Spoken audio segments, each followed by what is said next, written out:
Difference તો તમારે સમજવો જ પડે, કારણ કે એટલે હાવ સિમ્પલ ભેદ તો હાવ સિમ્પલ છે.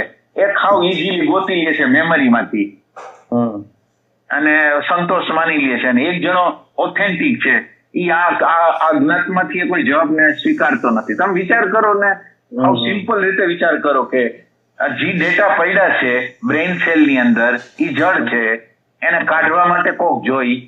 હવે ઈ ડેટા એમ કે હું આત્મા છું, હું પરમાત્મા છું, હું પ્રેઝન્ટ મોમેન્ટ છું, તો એના દ્વારા જ્ઞાન તો કોઈથી થઈ જ ન શકે એમ ના.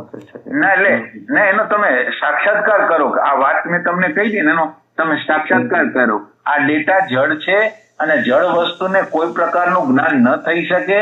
જડ વસ્તુ ખાલી ભાવનાઓ એવી કરી શકે, અને ઈ ટેમ્પરરી જ હોય, એ શાશ્વત હોય નહીં એમ. એટલે સાચી સમજની જરૂર છે. એટલે ભગવાન જે ડેટા જે છે એને સ્વીકારતો નથી. હા, ઈ પ્રેમ છે ને કે આ નહીં, આ નહીં.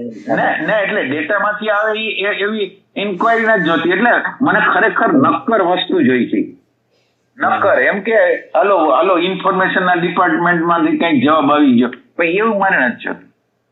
મારે જોઈ છે નક્કર કે ખરેખર હોવો પણ શું છે, અનુભવ કરનાર કોણ છે કે નહીં.